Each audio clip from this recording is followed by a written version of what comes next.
Bonjour à tous et à toutes, bienvenue dans une nouvelle séance de questions et réponses. Dans cette vidéo, je vais répondre à une question qui m'a été posée récemment à propos de la mort et surtout de l'après-mort. Qu'est-ce qu'il y a après la mort? Donc, puisque ça vous intéresse, demeurez à l'écoute.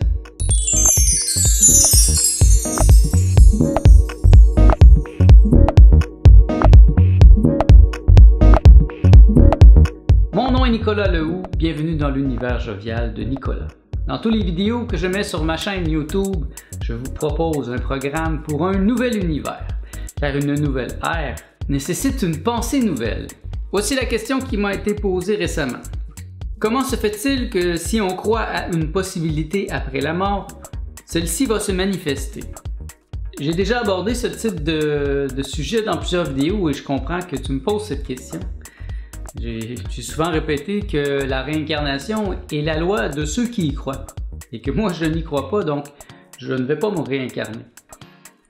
Et ça amène justement l'idée que par notre mental, par notre pensée, on crée non seulement notre vie ici, mais on crée aussi qu'est-ce qui va se passer après la vie sur la Terre. C'est un fait démontré, l'expérience psychédélique nous amène à comprendre le processus de la mort, car c'est extrêmement similaire. Le processus de l'expérience psychédélique en lui-même mime l'expérience de la mort. Donc, beaucoup de personnes se sont rendues compte que par l'expérience psychédélique, on pouvait mieux comprendre la mort. Et c'est ça qui m'a amené, moi, à m'interroger beaucoup à propos de qu'est-ce qu'il y a après, qu'est-ce qu'il y a avant. Et ça m'a emmené vers des lectures telles que le livre des morts tibétains. C'est un livre que tout Tibétain bouddhiste doit lire avant de mourir. Et alors qu'il est en train de mourir, ou juste après la mort, il y a un 40 jours où des gens qui connaissent cette pensée, qui connaissent ce livre, vont lui lire le livre afin de l'amener à ne pas oublier comment se rendre directement dans l'état du Bodhisattva, dans l'état de la lumière. Le livre de Timothy Leary intitulé The Psychedelic Experience est une traduction psychédélique du livre des morts tibétains. Et ça avait beaucoup attiré mon attention au moment où je faisais des expériences psychédéliques. Et j'avais lu ce livre, en tout cas j'en avais lu une partie et ça m'avait aidé beaucoup à comprendre les similarités entre l'expérience psychédélique et l'expérience de la mort, tel que décrit dans le livre des morts tibétains. C'est quand j'ai trouvé finalement le livre, ça s'appelle The American Book of the Dead, par un auteur qui s'appelle E.G. Gold. C'est en lisant que ce livre que j'ai vraiment compris la réponse à la question que tu me poses aujourd'hui. Dans le livre des morts américain, E.G. Gold reprend le processus mais avec une imagerie différente. Et c'est là que j'ai compris vraiment que, par exemple, un occidental, alors qu'il va être dans le processus de la mort, il ne va pas voir les principales imageries qu'un bouddhiste va voir. C'est courant dans le livre des morts tibétains que le mort va traverser diverses étapes où il va rencontrer des dakas, des dakinis, il va voir des bouddhas, il va voir toutes les divinités qui sont dans le panthéon hindou et bouddhiste. Mais c'est très peu probable qu'un occidental, alors qu'il va mourir, va rencontrer Krishna, à moins qu'il soit un dévot de Krishna déjà dans sa vie. C'est beaucoup plus probable qu'un occidental, qui est généralement judéo-chrétien, lors de la mort, il va avoir les thèmes du purgatoire, il va rencontrer des anges, des démons, le diable peut-être, ou Dieu, mais Dieu risque de ressembler au Dieu qu'il a vu depuis qu'il est jeune, c'est-à-dire avec une longue barbe. Même chose pour s'il rencontre Jésus.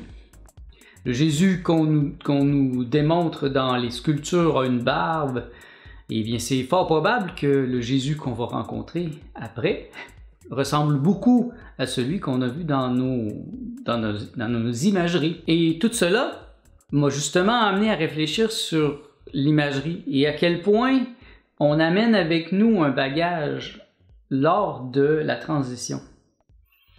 Parce que je me rappelle très bien, quand je faisais mes expériences psychédéliques à haute dose, eh bien, les expériences où j'ai entré dans la lumière blanche, Ce sont les expériences où j'étais complètement centré.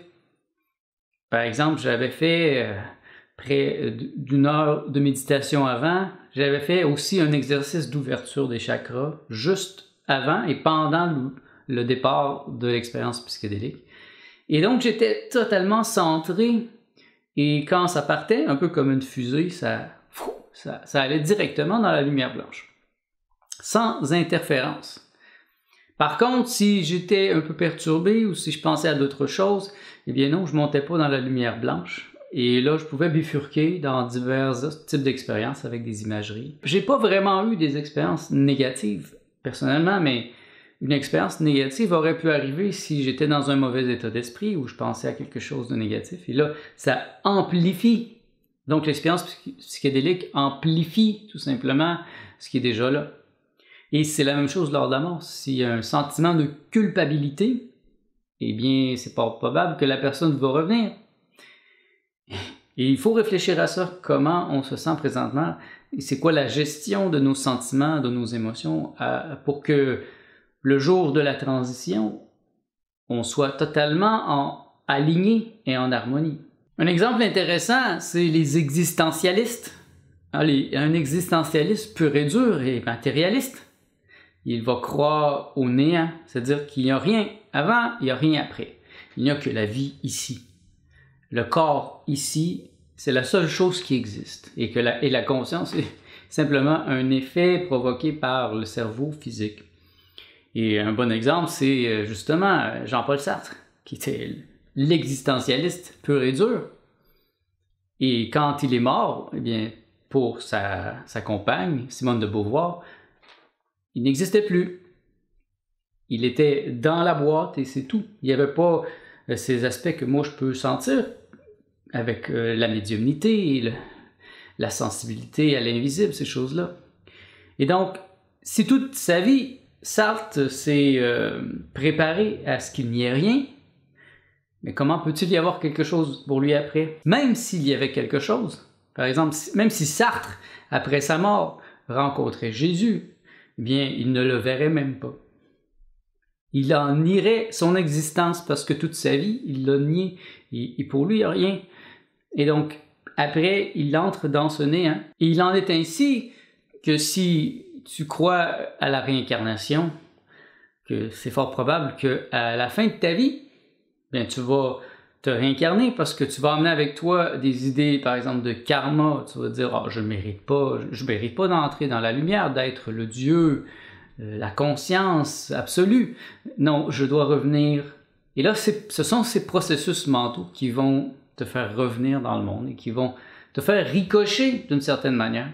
Donc, au lieu d'entrer dans la lumière, de te libérer complètement, ben, tu vas rebondir ou tu vas avoir peur de la lumière. La lumière blanche, c'est un peu comme si tu recevais un gros spot de lumière dans la face ou direct dans les yeux.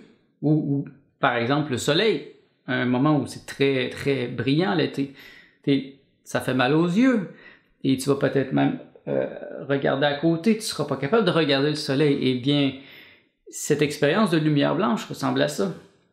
Si par des expériences psychédéliques, ou par du yoga, par divers types de pratiques, tu t'es habitué à voir la lumière, tu as habitué tes yeux, ou ton troisième œil, à voir cette lumière, bien lors de la transition, tu vas y entrer naturellement. Alors que si jamais dans ta vie tu t'es interrogé à ça et tu as cru par exemple au purgatoire, à des choses comme ça, bien tu n'iras pas dans la lumière. Tu n'entreras pas dans ce que tu es fondamentalement, c'est-à-dire cette lumière, c'est toi. Et la lumière est plus toi que ta personne. Cela amène justement l'idée de se préparer.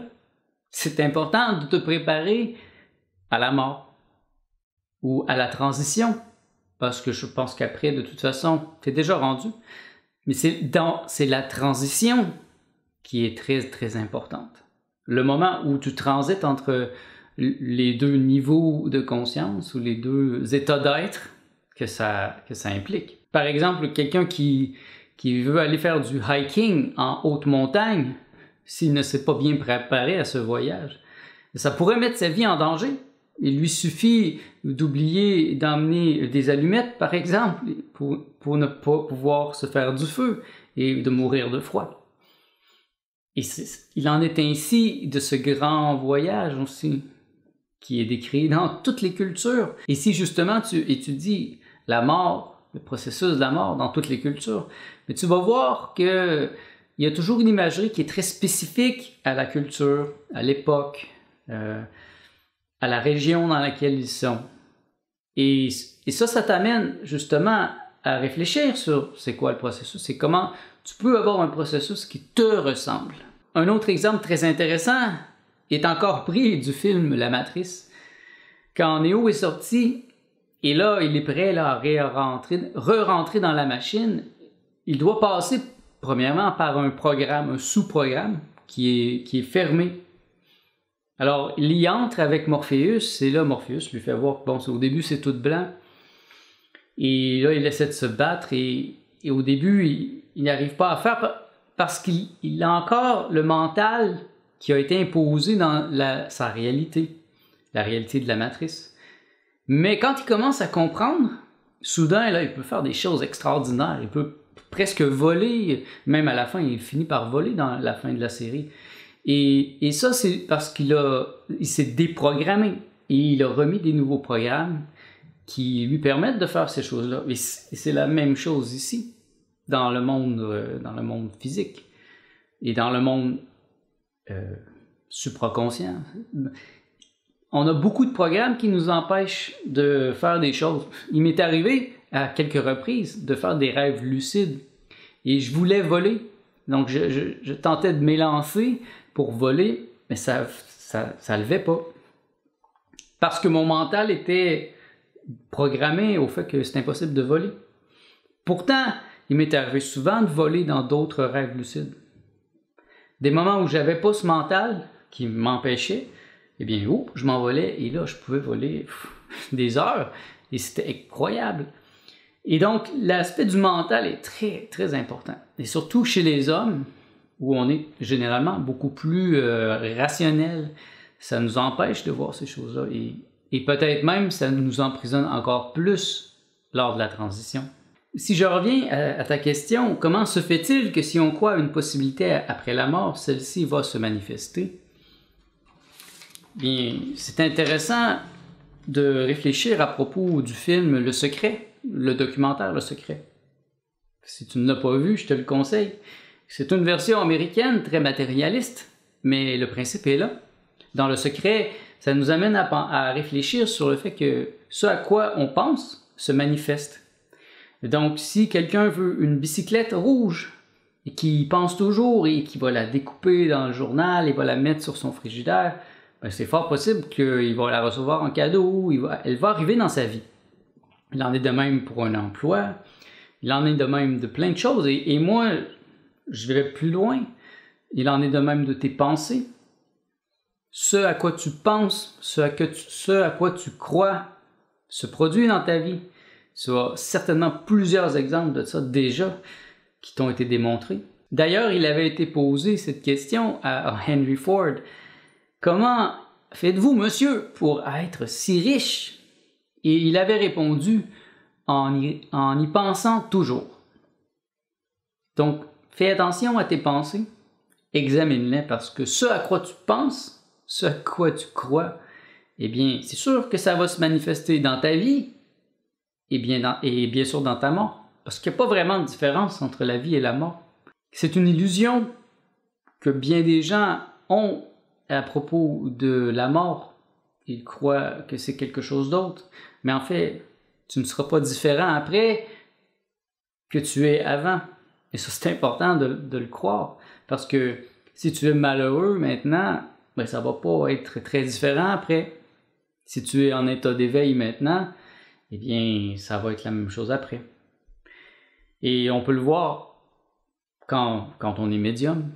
J'en connais beaucoup. Et les gens reviennent tels qu'ils sont, souvent habillés du même linge qu'ils portaient, avec les mêmes défauts, les mêmes qualités, les mêmes habitudes.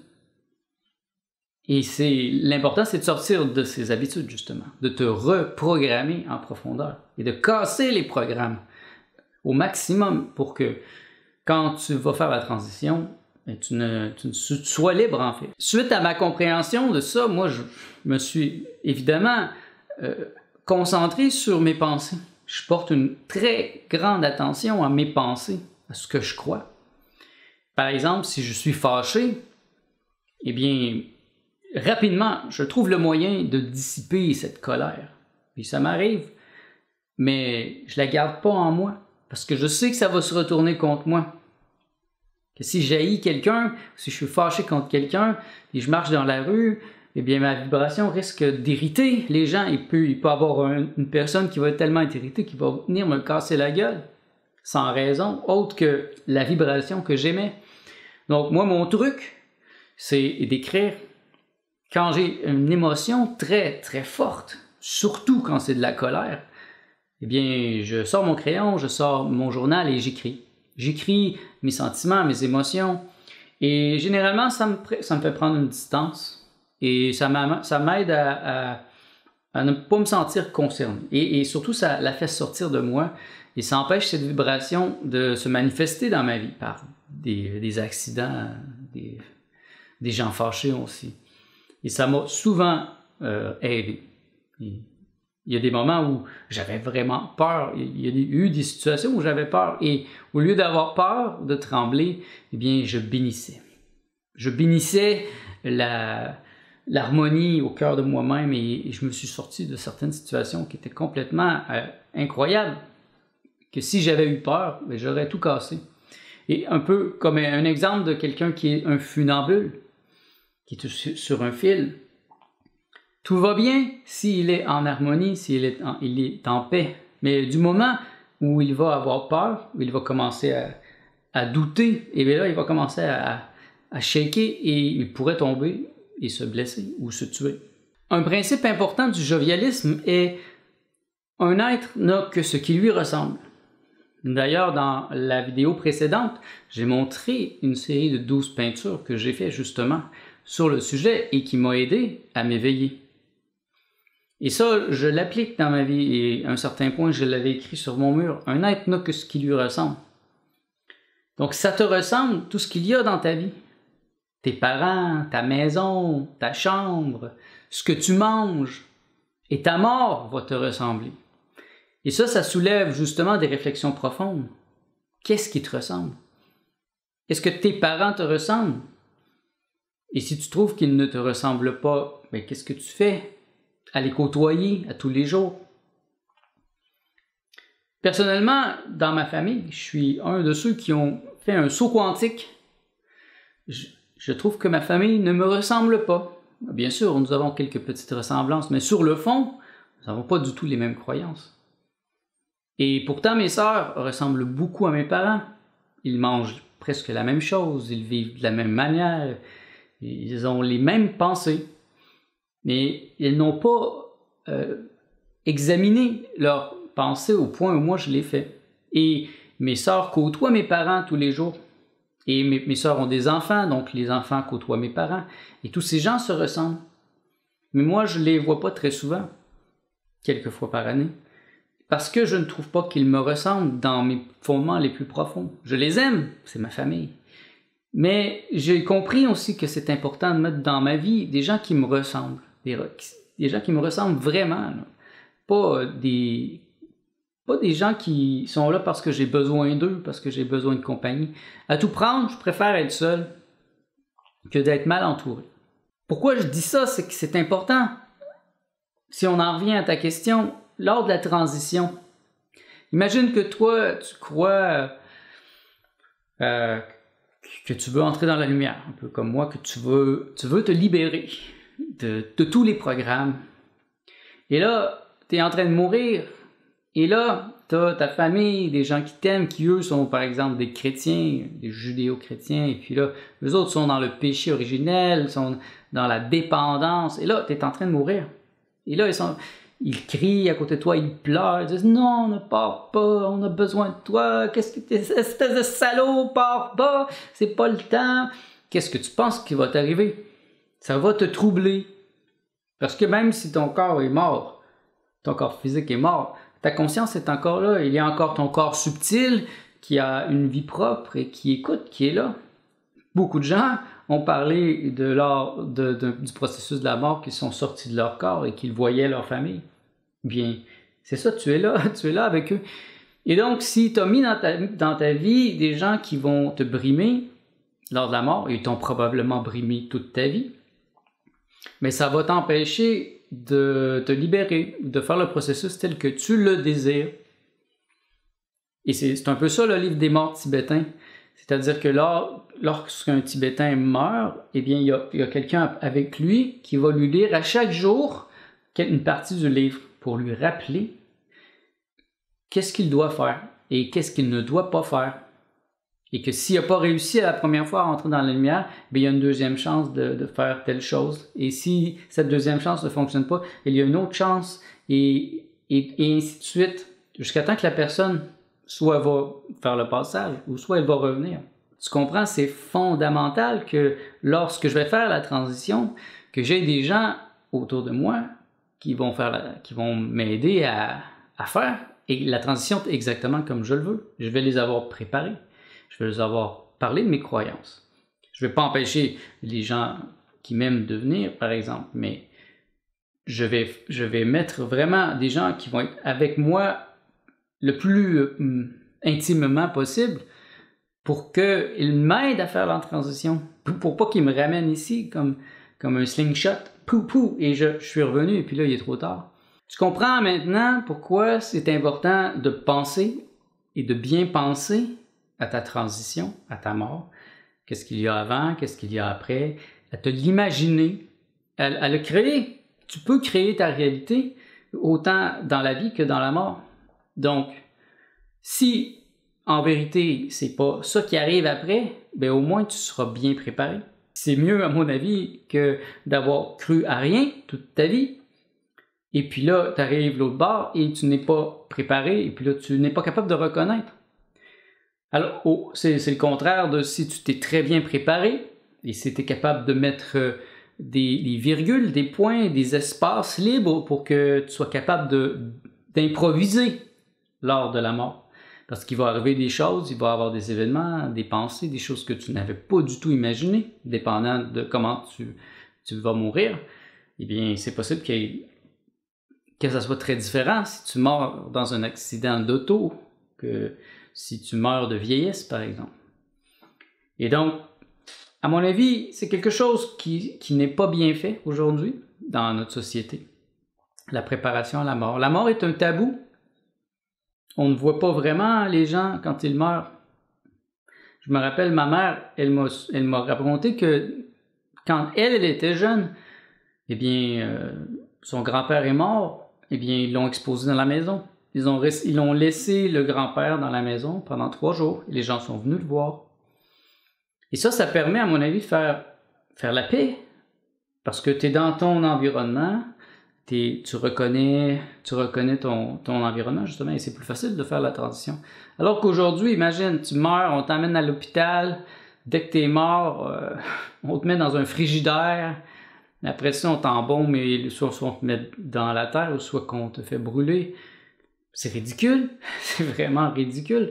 Et comment tu peux être en paix dans un tel processus si tu ne t'es pas préparé?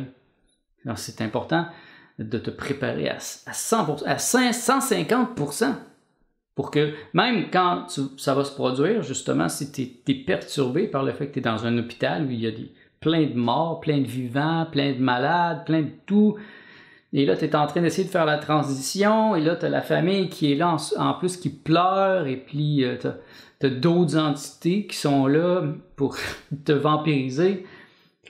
Si tu n'es pas totalement centré, et si tu n'as pas appris à le faire, t'imagines, c'est impossible de bien mourir, comme c'est presque impossible de bien être à l'hôpital. C'est pas comme ça que les femmes ont accouché à travers l'histoire. Elles n'ont pas accouché à l'hôpital, couché sur le dos. Il n'y a aucun animal qui accouche sur le dos, hein. C'est à 4 pattes, ou debout, ou en petit bonhomme, ou dans l'eau, idéalement. C'est vraiment... Le concept de l'hôpital est ridicule, ça j'en ai déjà parlé, Et c'est une interférence voulue, à mon avis. Et il faut faire très attention à ce genre de choses-là. C'est malheureux, la majorité des gens ne pensent pas à ça. Mais moi, j'y ai bien pensé.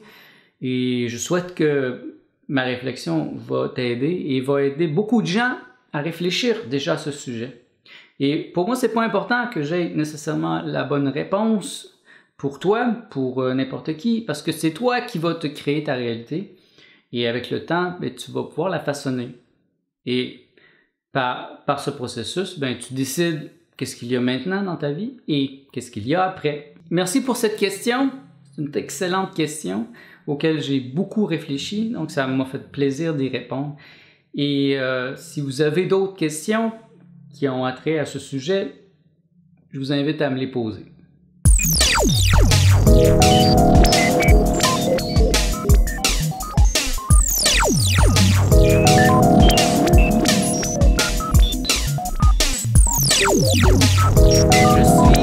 Je suis le maître psychédélique. Je ne passerai pas, je ne vérifierai pas encore rien d'autre.